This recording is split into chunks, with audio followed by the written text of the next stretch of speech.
जनरञ्जन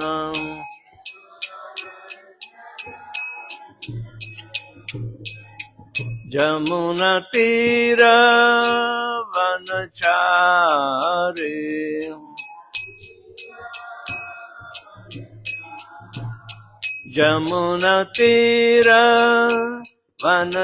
जमुनतीरवनचारि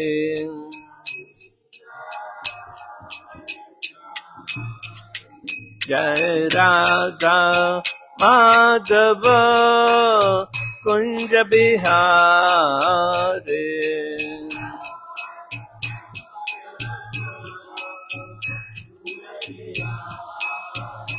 जय राधा माधव कुंज बिहारी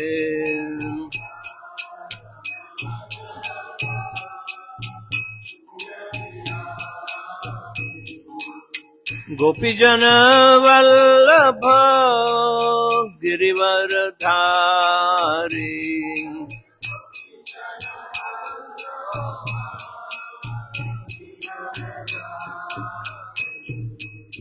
गोपीजन वल्लभ गिरिवरधारी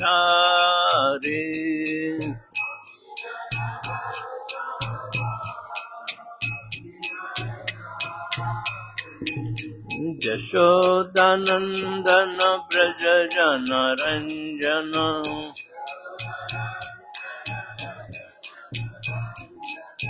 यशोदानंदन ब्रज जनरंजन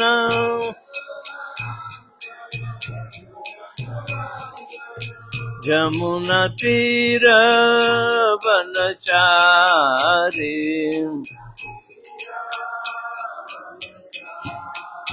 जमुना तीर वनचारि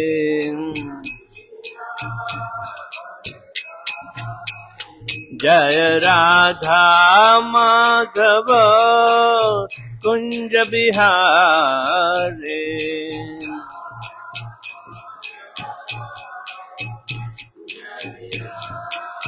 जय राधा माधव कुंज बिहारी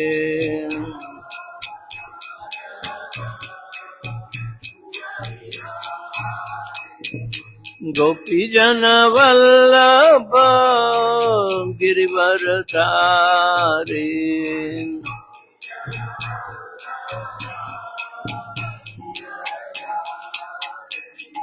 गोपीजन वल्लभ गिरिवरधारी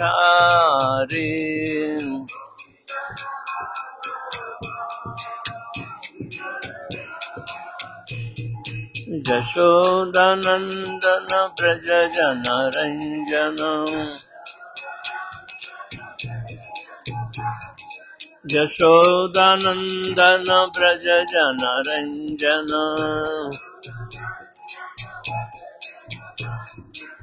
जमुना तीर वनचारि जमुना तीर वनचारि जय राधा माधव कुंज बिहारी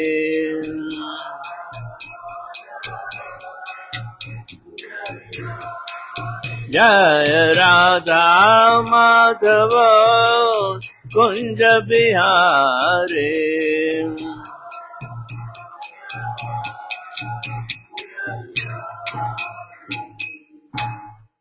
जय ओम श्रीपाद परमहंस परिव्रजकाचार्य अष्टोत्तर शत Shrimad His Divine Grace Srila Bhai Charanarvind Bhaktivedanta Swami Jagat Guru Srila Prabhupada की जय समावित भक्त वृंद की जय निताय गौर प्रेमानंदे all glorious assembled devotees all glorious assembled devotees all glorious assembled devotees glorious to Sri Guru and Sri Gauranga.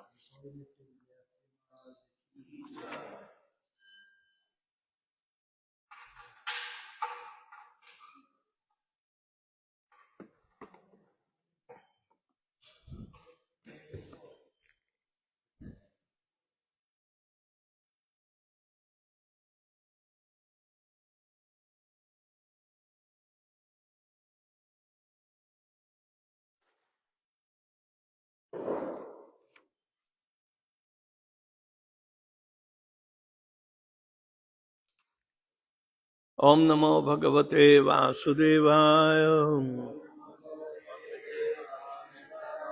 Om Namo Bhagavate Vasudevaya.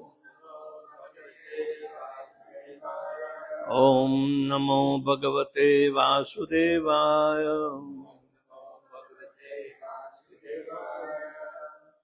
So we are reading from Srimad Bhagavatam, Canto 1st, chapter number 9, the passing away of Bhishmadev, and today the text number 31.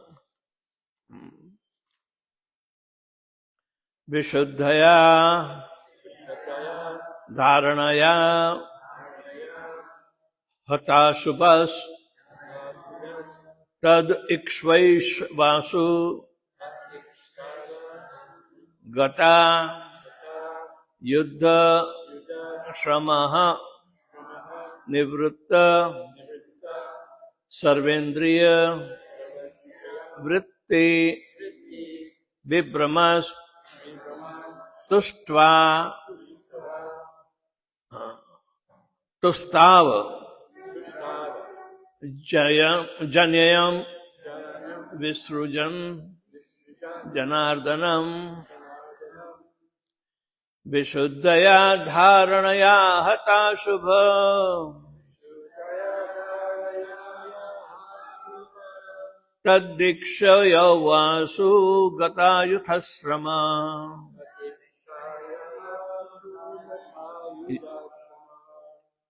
Nivritta Selvendriya Vritti Vibrama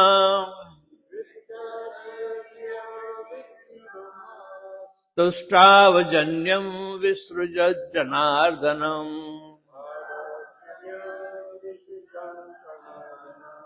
Vishuddhaya Dharanaya Hatasabas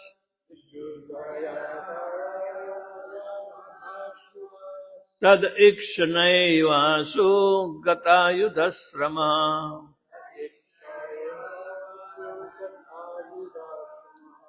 Nivritta Sarvendriya Vritti Vibramas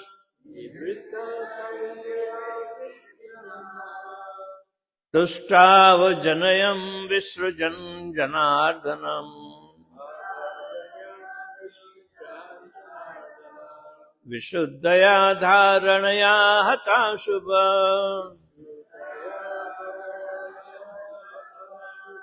Taddikshanai Vasu Gata Yuthashrama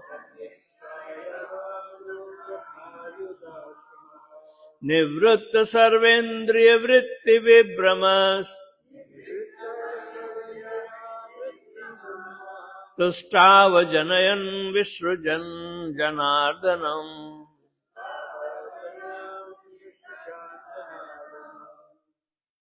Vishuddhaya Dharayanya Hatashubhas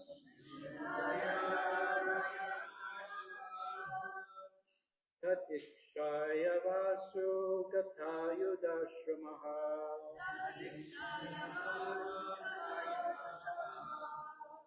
Nivritta Sarvendriya Vritti Vimramas Tustava Janyam Vrishijam Janardanam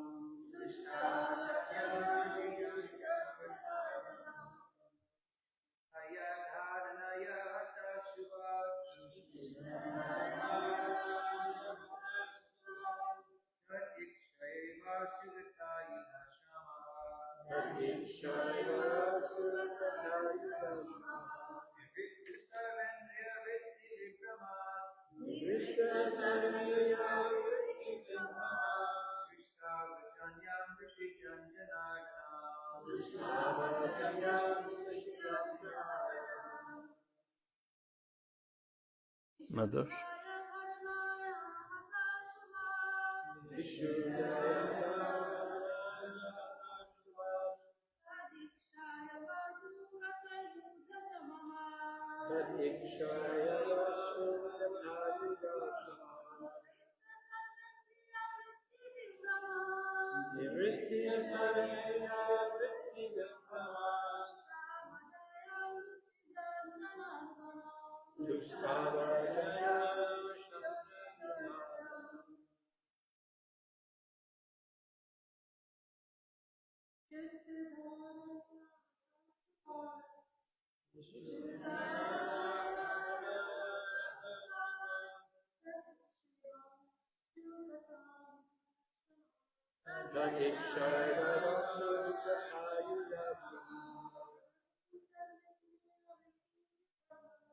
Nivritti Samindriya Vritti Vimramas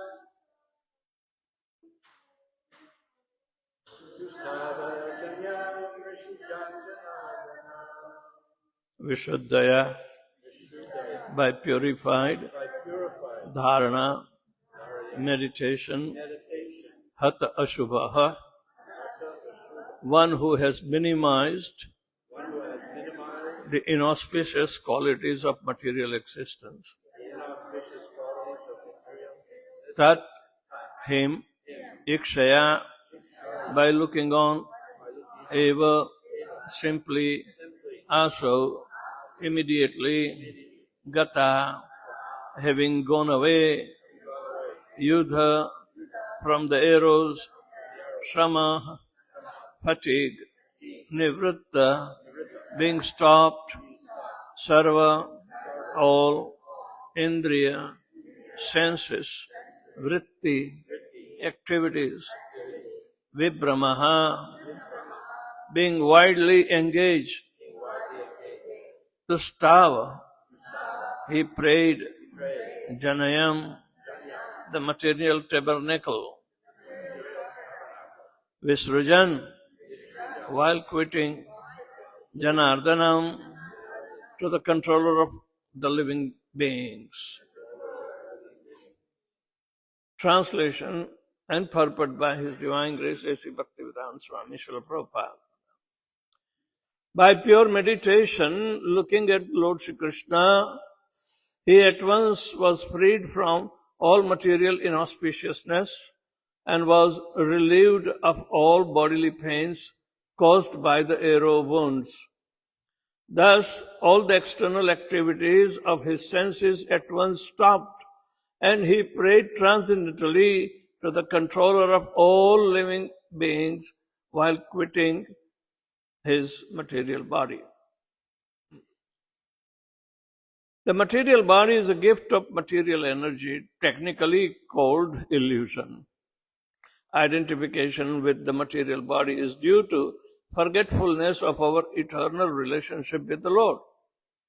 For a pure devotee of the Lord like Bhishmadev, this illusion was at once removed as soon as the Lord arrived.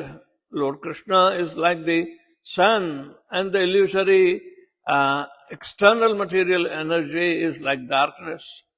In the presence of the sun, there is no possibility that darkness can stand. Therefore, just on the arrival of Lord Krishna, all the material contamination was completely removed, and Bhishmadev was thus able to be transcendently situated by stopping the activities of the impure senses in collaboration with the matter. The soul is originally pure, and so also the senses. By material contamination, the senses assume the role of imperfection and impurity. By revival of the sense contact with the Supreme Pure, Lord Shri Krishna, the senses again become freed from material contaminations. Bhishmadev attained all these transcendental conditions prior to his leaving the material body because the Lord's presence. The Lord is the controller and benefactor of all living beings. That is the verdict of all the Vedas. He is the supreme eternity and living entity, almost all the eternal living beings. And He alone provides all the necessities of all kinds of living entities. Thus, He provided all facilities to fulfill the transcendental desires of His great devotee Bhishmadev, who prayed as follows. That verse telling that the verdict of all Vedas that his supreme eternity and the living entity almost amongst all the eternal living beings. Nityo nityanam chetanas chetananam eko bahunam yo vidadati kaman. This is spoken in Kathopanishad. Om Ajnanatimirandasya Jnananjana Shalakaya Chakshul Militan Yena Tasmai Sri Guruve Namaha. Sri Chaitanya Manobhishtam Sthapitam Jena Bhutale Swayam Rupakadamahyam Dadati Swapadantikam. Vandeham Sri Guru Sri Jatapadakamalam Sri Kurun Vaishnavamscha Sri Rupam Sagrajatam Sahagana Raghunathanutam Tam Sajivam Sadvaitam Savadutam Parijana Sahitam Krishna Chaitanya Devam Sri Radha Krishna Padan Sahagana Lalita Sri Vishakhanatanscha He Krishna Karuna Sindhu Dinabandho Jagatpate Gopesha Gopika Kanta Radha Kanta Namastate Tapta Kanchana Gaurangi Radhe Vrindavaneshwari Vrishabhanu Sute Devi Pranamami Hari Priye Vancha kalpatarubhyascha kripa sindhubhyev cha patitanam pavanebhyo vaishnavebhyo namo namaha. Namaham Vishnupadaya Krishna Pristhaya Bhutale Srimate Bhaktivedanta Swami Niti Namine Namaste Saraswate Deve Gauravani Pracharine Nirvishesha Shunyavadi Paschatya Deshatarine. Jai Shri Krishna Chaitanya Prabhu Nityananda Shri Advaita Gadadhar Shivasadi Gaur Bhakta Hare Krishna, Krishna Krishna, Hare Hare, Hare Rama, Rama Rama, Hare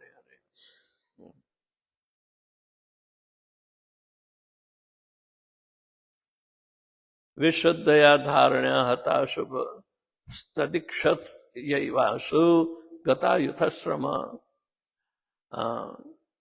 Nivrutta Sarvendriya Vritti Vibrama Tushtava Jagnyam Vishrujya Janardanam. By pure meditation, looking at Lord Krishna, he at once was freed from all material inauspiciousness and was relieved of all bodily pains caused by the arrow wounds. Thus, all the external activities of his senses at once stopped, and he prayed transcendently to the controller of all living beings while quitting his material body. So, Bhishma Pitama is ready to quit the body. Generally, it is considered it's an inauspicious situation when the body is forced to be quitted.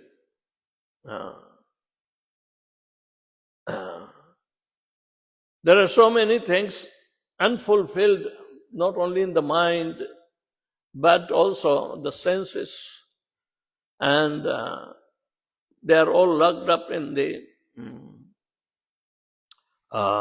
remembrance. So, yam yam vapi smaran bhavam tyajantyante kalevaram.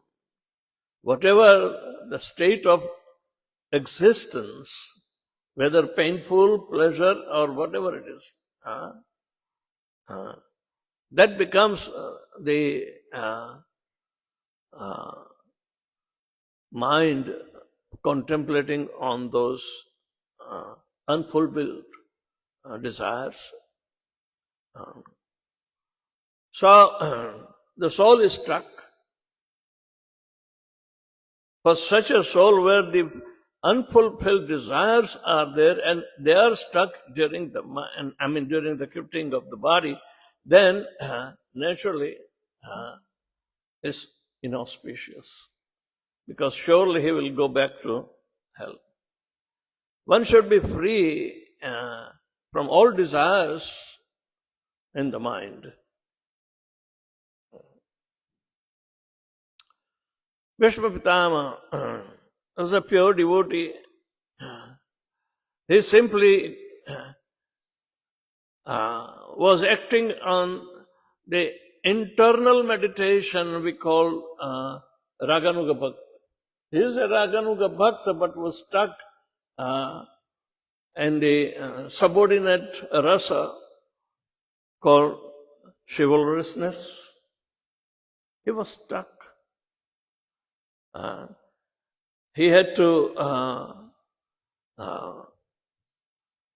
put up the framework of mind pertaining to all the requirements to keep his internal meditation of the mood in fighting.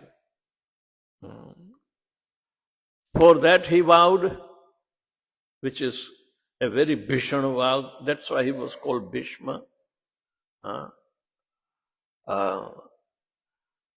So that becomes a very concentrated point that all the time he will be very, very geared in keeping his vows intact. When Krishna also takes the vow not to get any weapon in his hand during the whole Kurukshetra war, but the Lord doesn't have to do in a concentrated way like Bhishma Pitama. If he can create the material universe simply by his glance, sa ikshati, so iman lokan asrujata, simply by his glance, the whole material universe came into existence. That's a detailed situation, but it's a fact. All the living entities, they are forced in the womb of material nature, impelled by the three modes of Mahat-tattva. Those who have voluntarily come to participate in the transcendental activities of the Lord, they are aware. They are aware. So when they appear, it doesn't mean that they are appearing in ordinary bodies. Otherwise, who can interact with Lord Krishna with ordinary body? Bhishma Pitama was very austere, a vowed devotee, which hardly anybody can, practice such intensified devotional service, that come whatever it is, but he will not be budged out of his promises. Whatever he has promised, he would take care. Entire character of Bhishma Pitama, if you say, he risked a lot that breaks even the etiquette to sustain the vows. He would remain unmarried, so he will not have his progeny to rule. But still he had to approach three daughters of Kashiraj and abduct them, pulling their hand.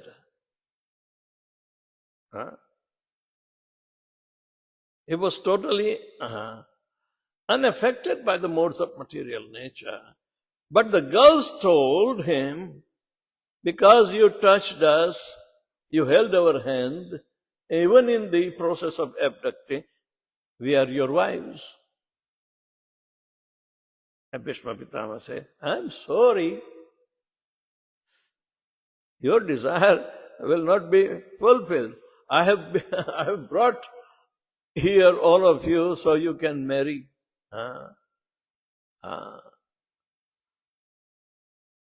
His duty-bound keeper of the Pandu and Vichitra Virya. But somehow or another,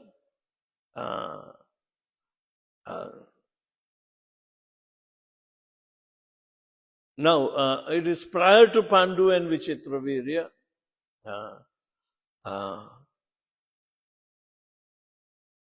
He was supposed to get them arranged through Vyasadeva to beget, because he suddenly died and they became widowed immediately without any success in the marriage. So they were completely rejected. But Bhishma has to uphold his vow, and then Satyavati has to come in between. And they say to uphold the prestige of this dynasties, Yadu and Kuru, the Shastra will allow a niyog style of begetting the children. Ni means not, yoga means bodily connection. And who can do that? Bhishma Pitama was steadfast in his vow, and so the girls were completely, all the three sisters, they were completely, mortified by this situation. So Satyavati said, my son, Vyasa, he is a transcendental personality and he can beget. So physically, niyoga system is not generally practiced. But to keep the dynasty continued, this system is approved, and all the stalwarts, elders, and gurus, everybody approved that. So, in this way, the progeny of Pandus and Kauravas continued. Otherwise, it could not have been possible. But Bhishma Pitama was completely unfurled. Means, what do you call, not a hair on his hand can shiver. Generally, when such emergencies are happening, the goose pimples and everything will start as the fearful symptoms. But Bhishma Pitama was so much dead in his vows that he even transgressed the normal etiquette. Yet, nobody can budge. Only Amba, Ambalika, and Ambika. Ambika was the eldest, Amba was second, and Ambalika was the third sister. Amba was challenging him, Bhishma Pitama, trying to argue with him that you must marry with me. And Bhishma said, sorry, no way. So she says, okay, I'll commit suicide, but I'll come back again and I'll take revenge on you. The way you want me to die untimely, I'll make sure you also die.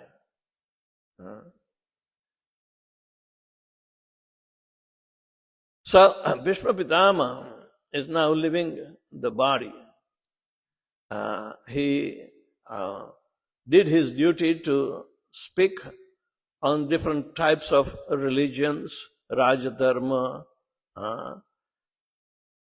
Varnashram Dharma, Dana Dharma, Stri Dharma, all the regulative principles, because he was aware, he was the primary teacher and inducer of the standard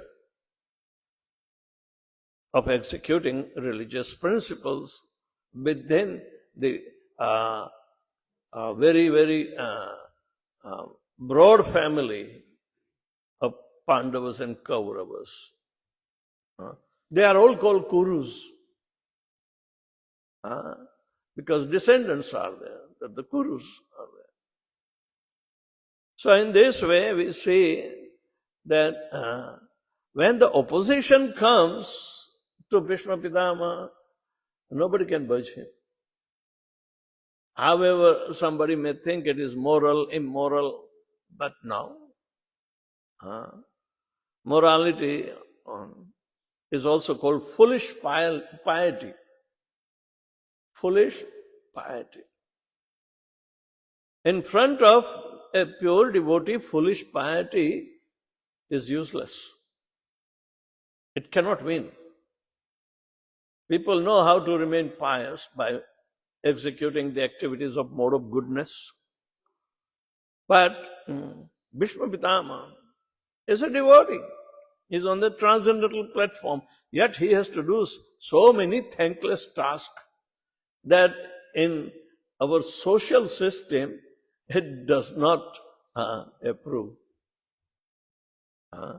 For common man it is difficult to understand. So this is an outstanding characteristics of Bhishma Pitama. So he is not quitting the body yet, but he is preparing everything.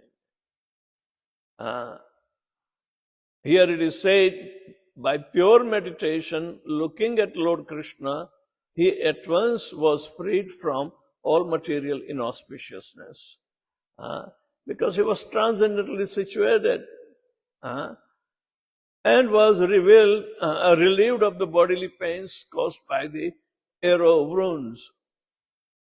Thus all external activities of his senses at once stopped, except his consciousness and words, they were still alive. All right?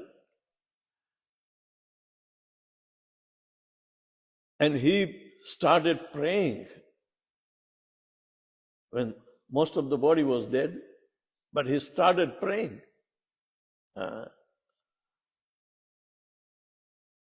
Again, through the mouth,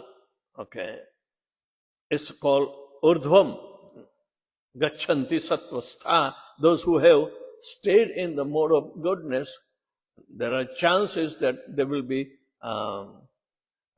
glorifying the Supreme Personality of Godhead. And they would not budge to succumb to other lower modes. They are always in goodness, mode of goodness. So, urdhvam gachanti sattvastha. The rule is that those who pass out their life air through the upper gates, mouth, nose, through nostrils, or even eyes, ears, urdhvam gachanti sattvastha. Even in accident, I have seen several devotees. One pujari from Bangladesh, and I was serving in Indore temple, and I was the regional secretary there, and nobody was around except me. The pujari, after Shringararti, he has a duty to run for getting bhoga, and he uses the temple three-wheeler, and he would go to the little township which was adjacent, pick up one boy to accompany him. But at that time, one of my disciples was also accompanying him, but he was in the box that was attached to that three-wheeler, and he was locked because there was a little door. So this was around 7:15 or 7:30 at the maximum. So all of a sudden we were there, and one person who is familiar to the temple, he came rushing, said, "Accident, Maharaj, please come." So I have to run. And so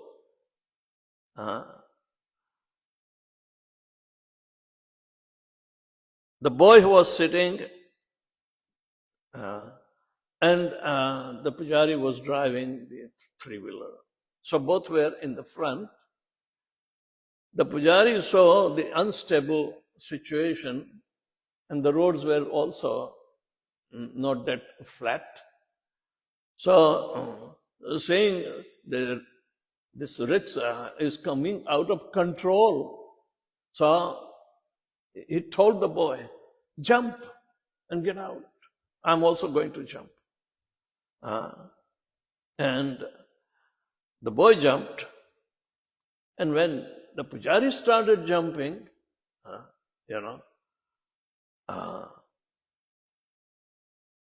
he jumped, but he was caught. The whole rickshaw turned and the machine cracked his skull and he went through the ear.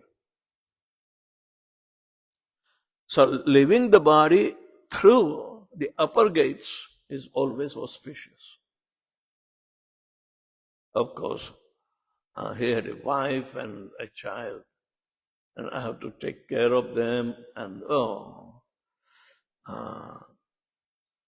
so much so that only a day before the wife's brother, the pujari's brother was visiting, and he was only in the train to return to Calcutta, and it was an ordeal.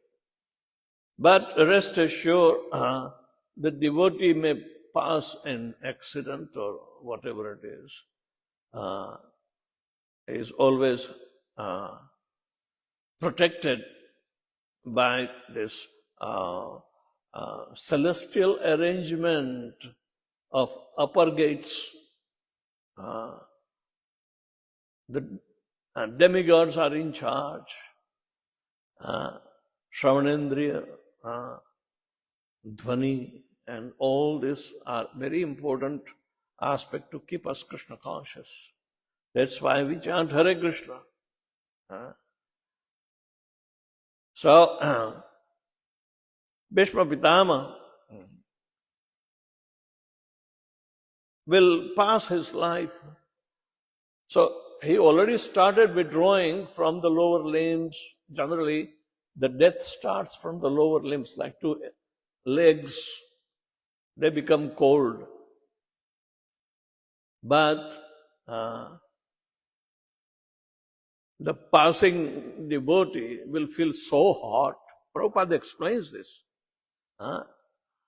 That when the body is becoming withdrawn from not only consciousness, but the life air, that part of the body will burn him like a fire. I have experience of my father passing away too. His feet were so cold, but there was air conditioned in the hospital room, and there was also fan that he asked for to cool down his legs. But yet he was saying, no.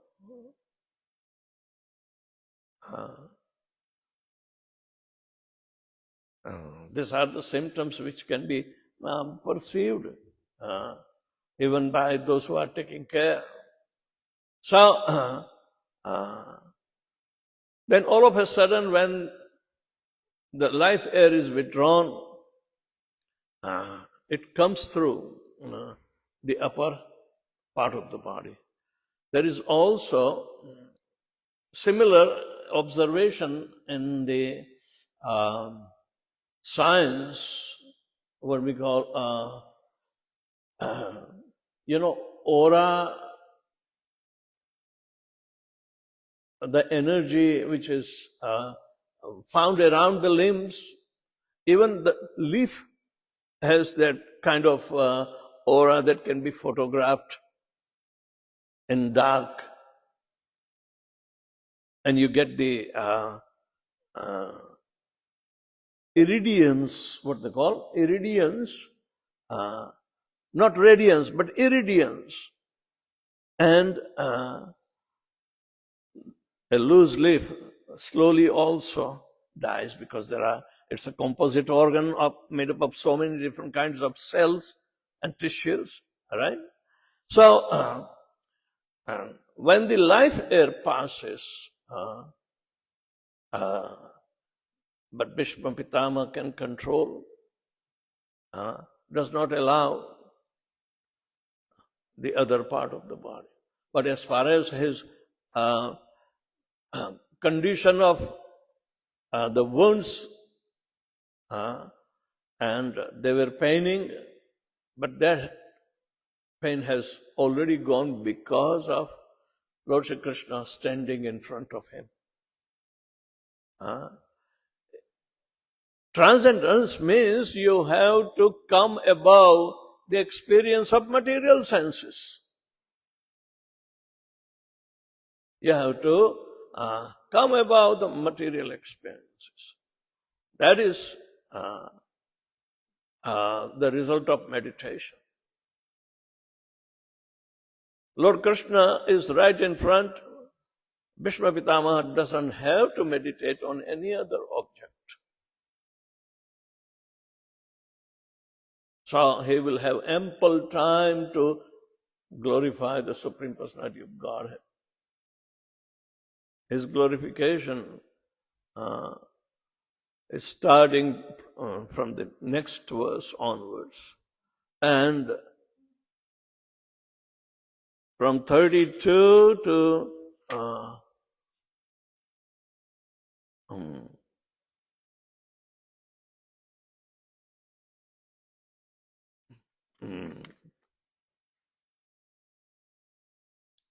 all the way up to the last 49 verses. They are his prayers to the Supreme Lord.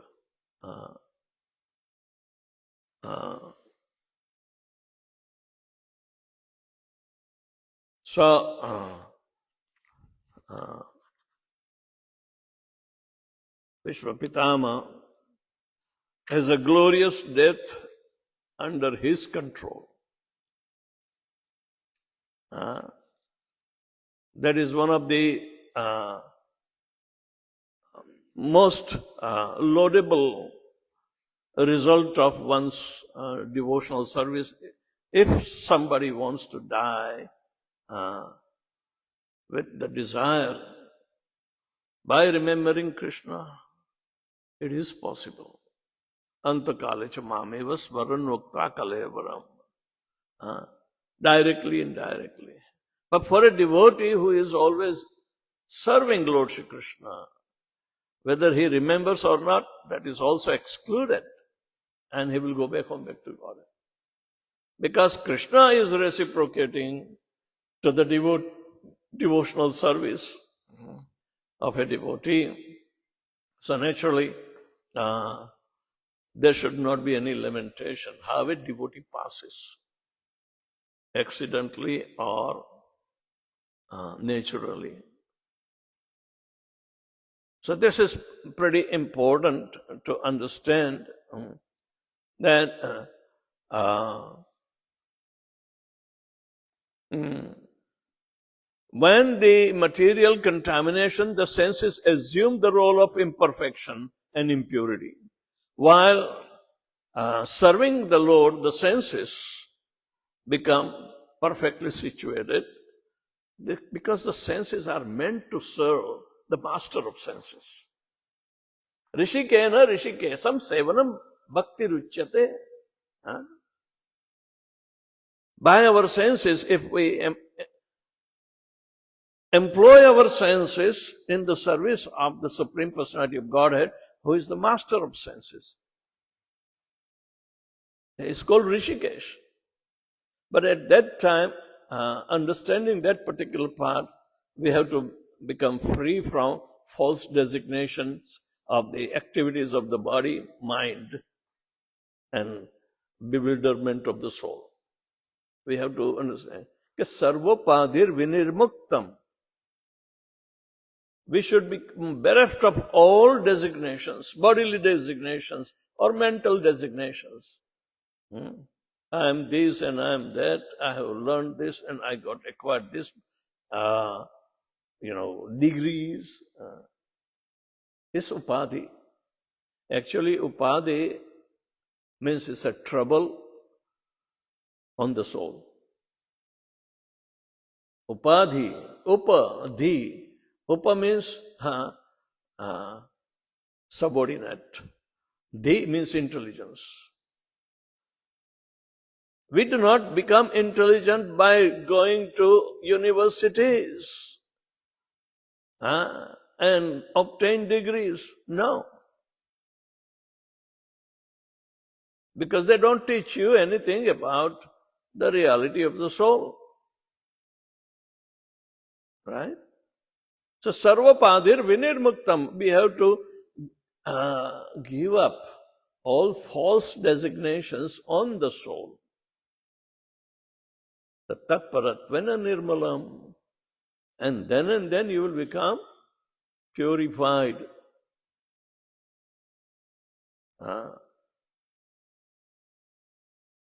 Purification is only superficial by water. Purification, going to the holy places and take bath in Ganges like Prayag, it is quite determined effort towards eternal existence. But it is not a transcendental practice. People want to purify the body there, mind there, but soul may not be purified. Soul can be only purified by acts of devotional service. There, it starts from Shravanam, Kirtanam, Vishnu Saranam. So, chanting Hare Krishna Mahamantra is the foundation of purification of our entire existence, both inside and out.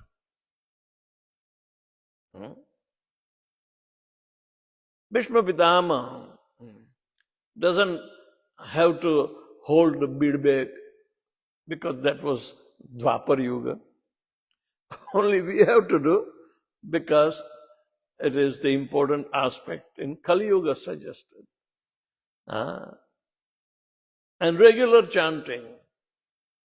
So naturally it should be part of your regular activity. It's not only time being that we hold in our neck. Now, you never know, whenever you need chanting, you may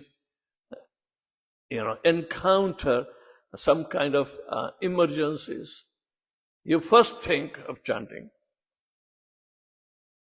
Even if it is somebody else's emergency, you think of chanting.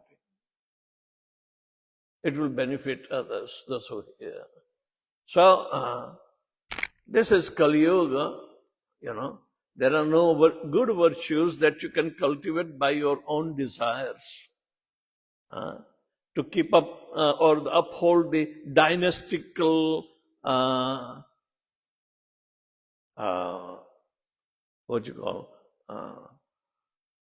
prowess, dynastical prowess. You have to uphold it. Then and then dynasties can run. So it's an external, determined effort of mind. But in any case, any time, the resolve that is done through the intelligence and soul is benefited, then it's the most powerful method to keep the soul intact with the spiritual nature. And that is what is said, that we observe or refrain from 4 regulative principles to be indulging in. Now we say we will not do. So it's becoming a real austerity in Kali Yuga.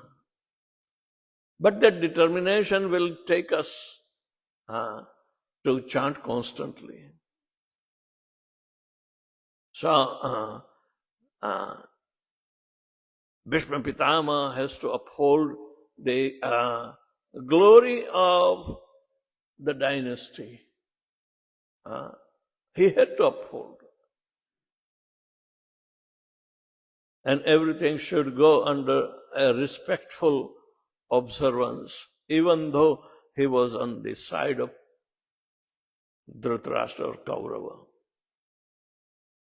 It is said that sometimes he feels compassion on his blind brother, knowing that he is wrong. He would not speak up. He would not protest. But Vidur will protest. Vidur is incarnation of Dharmaraj, Yamaraj. He knows the code of conduct. And he is always favoring Lord Shri Krishna, because he is one of the Mahajans who knows Krishna.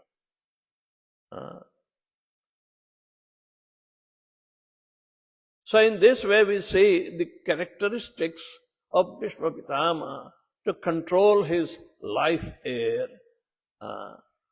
that he can utilize to glorify the Supreme Personality of Godhead with a very clear and outstanding prayers that he will be saying.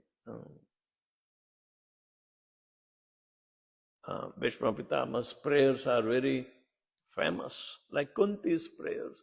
Those who know Krishna, they always have prayers to express their heart's thinking process. How are they thinking? What are they thinking about Lord Shri Krishna? Everyone has a different relationships. Kunti has a dual relationship. She was an aunt, at the same time she was a pure devotee. She was caught up between 2 dynasties, Pandushu and Vrishnishu dynasty. But she prays, please cut off my ties between both. I belong to you, not to them. So if the symptoms are of going back home, back to Godhead, always remember Lord Shri Krishna very impartially. Very impartially. So, the prayers will be very, very glorious, because it is the mature understanding of the transcendental realization that we have to follow, we have to be inspired, and try to live an exemplary life of liberation. So anybody has any question or comments?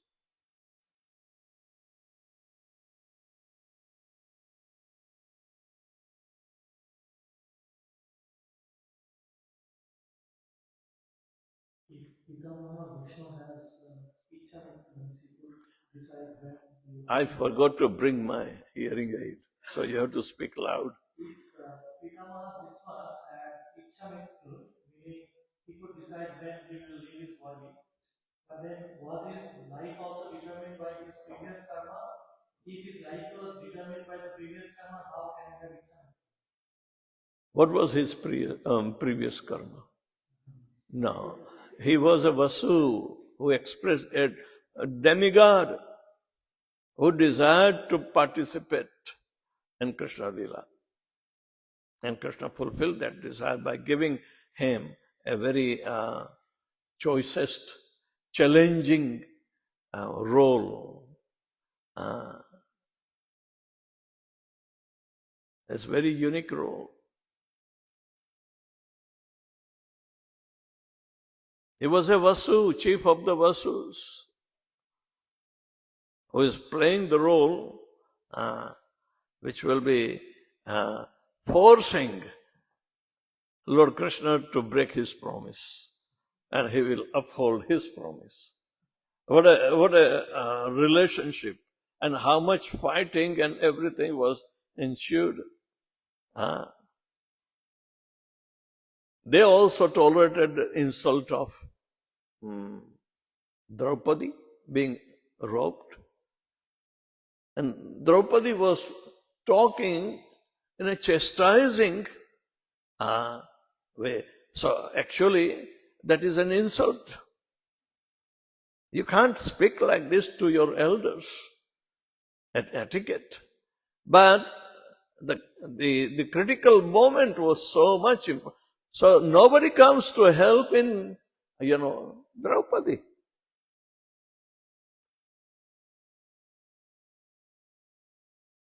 So, everything was in its climax, and Bhishma Pitama was standing, unfurled.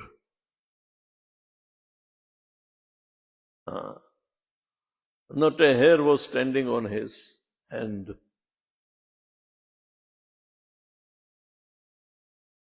So, such characters are divine characters, and they reciprocate appropriately to glorify Lord Shri Krishna. Even though Krishna broke the promise, but for Krishna it is not a disgrace. He let Bhishma Pita won. Otherwise he would be disgraced. But for Krishna there is no disgrace. But Krishna proved to protect his pure devotee, who is in very intimate friendship. Bhishma Pitama was a pure devotee, but not an intimate friend like Arjuna. His mood is chivalrous, bibhatsa, very ghastly. Fighting spirit of Bhishma Pitama to eradicate and to tell in advance, when Duryodhan started chastising, you are the commander of my army, and you are not doing anything. Do not show your valor, because you are having a soft corner for the Pandavas. I know. And that irritates Bhishma Pitama. And the climax came that he had to promise Duryodhan, today I will show you my valorous fighting. I will kill one Pandava, at least.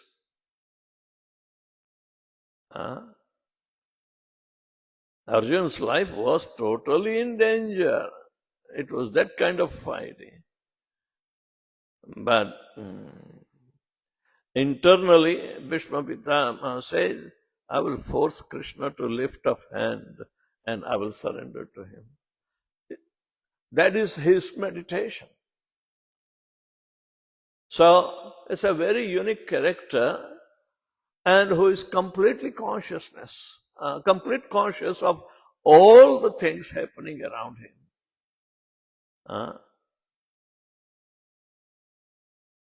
He was surrendered soul to Lord Shri Krishna to fulfill the favorable benevolence to protect his dearmost friend. He will do anything, break his promise. It doesn't affect him. But if Krishna breaks the promise of Bhishma Pitama, then it could have been completely different thing. It will be inglorious for Bhishma Pitama's career. But Krishna is keeping his glories, at the same time protects Arjuna. So both are saved. Of course, saving means at that time Krishna advised Arjuna, shoot him. He gave up his bow. Shoot him and kill him. What a treacherous situation. How could Krishna is going to disfavor his devotee, Bhishma Pitama? But everything is run according to the desire of the Lord. He already set up everything from the very beginning.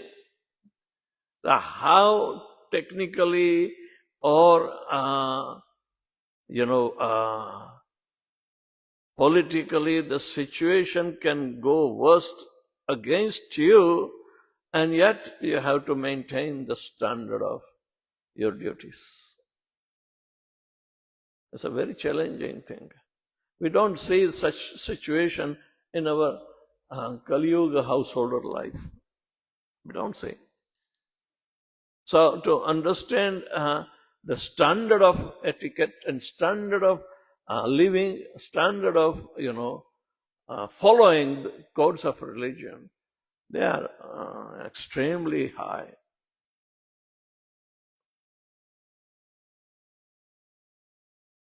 Yes, loud. Is it okay? No. Actually, we're mentioning there is a difference between that Lord Krishna took vow and Bhishma Dev also took vow. I missed that point that you were mentioning. What is the difference? And it is well known. Everybody knew. Oh, Krishna is not going to take weapon. So the fight can go on. Let the treacherous game has fallen on both the sides. So it's all Krishna's design. Krishna can corrupt anybody's mind, so he will do some nonsense. And Krishna will be fully aware of it. He takes full responsibility.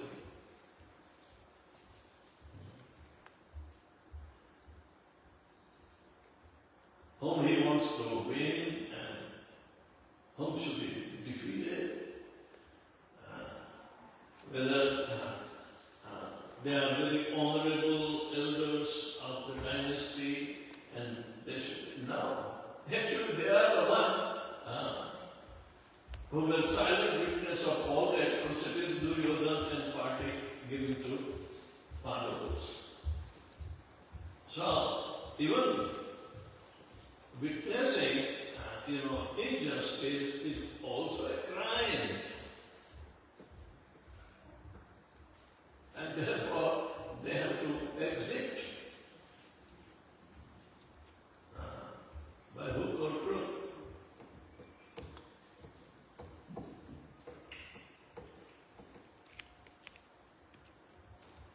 Okay? Yes.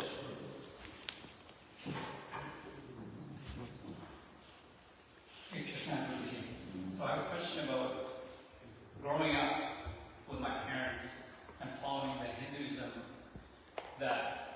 me and Debbie have recently, started to follow the Krishna consciousness, being a devotee. So one of the things, preparing for your final descent, one of the things that my parents have done, and I hear it in Hinduism, that you do Godan Puja, is, once we have started to follow and being a devotee, is that still something that we are still required to do? We glorify Vishnu Dharma even though he is on the wrong side. We glorify Dronacharya. And being a devotee, we are supposed to come out from the designations, the false designations. Then and there we will be able to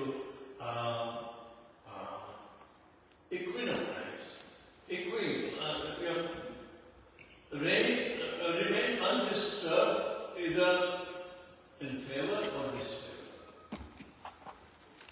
To become indifferent from the world of dualities. This is the first job the devotee is supposed to understand and save himself from that. If the world of duality is continued and we are not progressing, it is our fault. We have to be distinguishing clearly that Krishna's advice is to just pull us out from world of oppositions. So why do we participate in such, negative situations? For devotees, everything is positive. The Grihastha is also positive, but in advantage. If we remain attached, then we find difficulty and the problems in understanding the theology of transcendence. So we have to progress simultaneously, and we will be relieved of the unnecessary,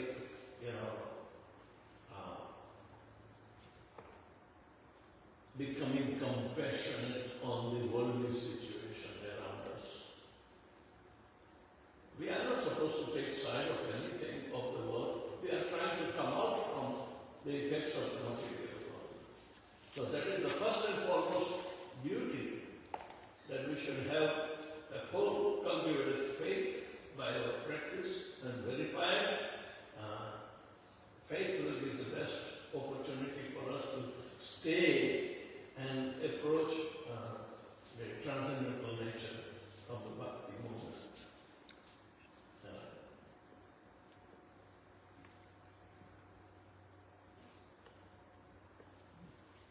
We ask this kind of question because we are still well-wishers of material bodies. Either our kinsmen or familiar, we think we are compassionate, but the best way to be compassionate on the people in general is induce them to chant Hare Krishna and give them opportunity to understand the futility of the world of duality. This world is futile otherwise. You have to leave everything behind you. Nothing comes with you except the merits of your devotional service.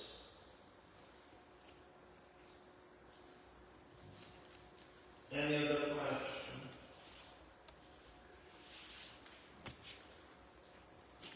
No, I have You have another question. That Vishnu Pitamaha know that we know how to respect women, but my question is that he abducted 3 girls and hold a hand and forcefully asked to get married. So what we learn from that lesson? Why he... Marriage has to do with devotion.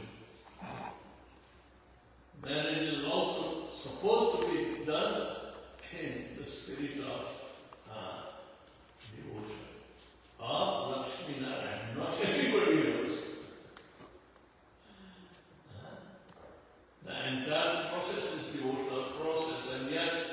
becomes a kind of so-called tradition, or it's not even tradition. It's like a ritual. Rituals are changing according to the time. It gets deteriorated.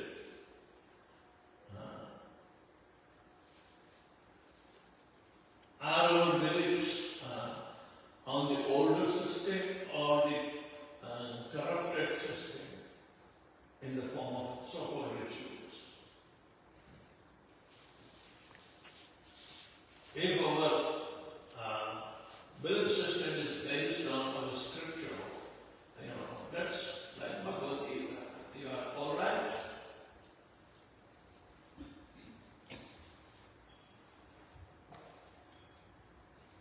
Always measure the validity or the credibility of our thinking.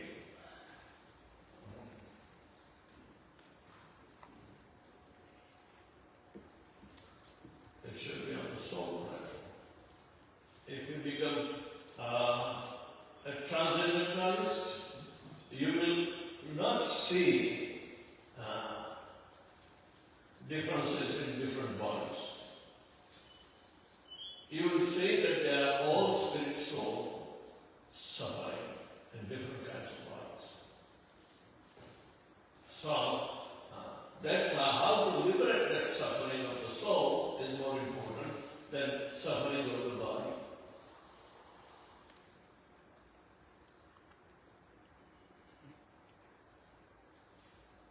The worst suffering is the suffering of the soul. And nobody sees that. They can see suffering only in so particular, aspect of the body